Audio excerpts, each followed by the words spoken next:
नमस्ते। पियाजे के सिद्धांत की शैक्षणिक उपयोगिता बताते हुए उसकी समीक्षा कीजिए। पियाजे के संज्ञानात्मक विकास का सिद्धांत का महत्व बताइए। पियाजे के संज्ञानात्मक सिद्धांत का महत्व शैक्षणिक उपयोगिता। पियाजे के सिद्धांत की उपयोगिता अथवा शैक्षिक उपयोगिता अथवा शैक्षिक महत्व के बिंदु के माध्यम से स्पष्ट किया जा सकता है। मूर्त सामग्री प्रस्तुत करने पर बच्चे शीघ्रता और दक्षता के साथ सीखते हैं। बच्चों के लिए पाठ्यक्रम तैयार करने में यह सिद्धांत शिक्षक को विकास का विस्तृत संदर्भ प्रदान करता है। इस सिद्धांत के अनुसार बच्चे के बौद्धिक विकास हेतु उसको सीखने और सीखने की प्रक्रिया में सक्रियता के साथ संयोजित किया जाए। अध्यापक सुनियोजित क्रियाकलापों से बच्चों में जिज्ञासा जगाए। सिखाने और सीखने की स्थिति उस बिंदु तक पहुंचाई जाए जहां बच्चा चीज़ों और विचारों से कुछ परिचित रहता है।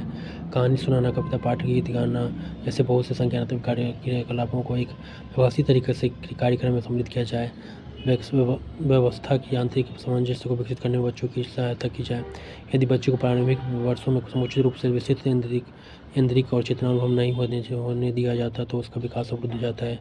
शैक्षणिक कार्यक्रम वो बच्चों को जानकारी का एकीकरण करने योग्य बनाना चाहिए। वास्तविक घटनाएं और मूर्त वस्तु सीखने में महत्वपूर्ण भूमिका का निर्वाह करती है। पियाजे किस्म के सभी क्रियाकलाप करने हेतु सरल उपकरणों और सामग्री की आवश्यकता रहती है। गणित और विज्ञान भौतिक पर्यावरण को सिखाना पुस्तकों, लोगों या दूरदर्शनों से सीखने की तुलना में अधिक महत्वपूर्ण है। पियाजे के संज्ञानात्मक सिद्धांत की आलोचनात्मक समीक्षा। Critical evaluation of Piaget's cognitive development. पियाजे के संज्ञानात्मक सिद्धांत की विद्वानों द्वारा निम्नलिखित आधारों पर आलोचना की गई। पियाजे ने आरोप किया कि सभी बच्चों में विकास हमेशा बराबर और क्रमबद्ध में नहीं होता होगा, जैसे कि उसके सिद्धांत में कहा गया। यह कहना कि संज्ञानात्मक विकास का प्रगतिशील रूप कुछ विशेष परिस्थितियों में प्रभावित होता है, कुछ सीमा तक सिद्धांत की उचितता को दर्शाता है। परंतु अध्ययनों में पाया गया है कि कुछ बच्चे निश्चित आयु स्तर तक पहुंचने से पहले ही अपनी जटिल समस्याओं को समझने में समर्थ हो सकते हैं।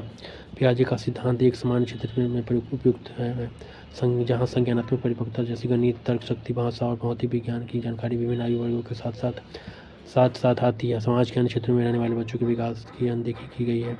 विद्वानों का मत है कि पियाजे के सिद्धांत में बच्चों के संज्ञानात्मक विकास पर पड़ने वाली सांस्कृतिक प्रभाव का कोई वर्णन नहीं।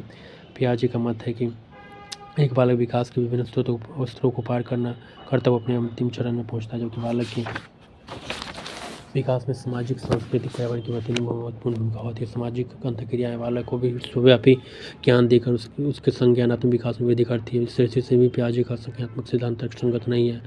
1980-1990 के दशक में संज्ञानात्मक विकास के समर्थक न्यू नेटिविस्ट तथा विकासवाद की मनोवैज्ञानिक धारणाओं से प्रभावित हुआ। इन धारणाओं में मस्तिष्क की सक्रियता पर बल देते हुए कहा गया था कि विभिन्न संज्ञानात्मक क्षमताएं एक दूसरे से पूरी तरह स्वतंत्र होती है और वास्तविक विश्व के अनुभवों से प्रभावित होकर विभिन्न कालों में विकसित होती है।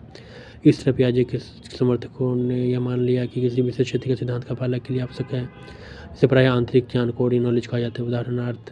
उदाहरणार्थ कुछ बालक वार्तालापों की परस्पर क्रियाओं से होने वाली नियमित घटनाओं को व्यक्त करने में संकोच करते हैं, जैसे एक बार पदार्थ दूसरे पदार्थ में से अपना रास्ता नहीं बना सकता। मानव व्यवहार में भी कुछ ऐसा ही देखने को मिलता है, जैसे किसी पदार्थ की ओर बार बढ़ता हुआ हाथ अंत में उसे पकड़ ही लेता है। ऐसा करने में उसे किसी विशेष गति की आवश्यकता नहीं होती। बिग्स का विचार है कि कुछ संक्रियात्मक व्यवस्था प्री कोऑपरेशन स्टेज से पहले प्रारंभिक अवस्था भी आती है, जिसे वाक्य संबंधी सेंटिनेंटल अवस्थाएं कहते हैं। पियाजे के सिद्धांत में इसका कोई वर्णन नहीं आता। कुछ आलोचकों का मत है कि पियाजे का सिद्धांत चौथी अवस्था अमूर्त संक्रियात्मक अवस्था तक ही सीमित है, परंतु आधुनिक वैज्ञानिकों ने अपने अनुसंधान में पाया कि बालकों में सूक्ष्म भेद करने की क्षमता होती है।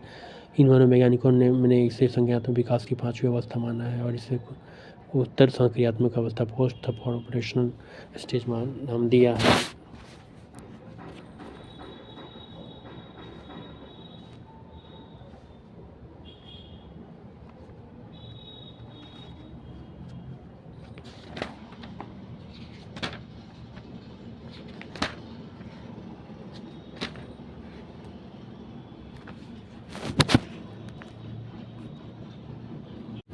Thank you.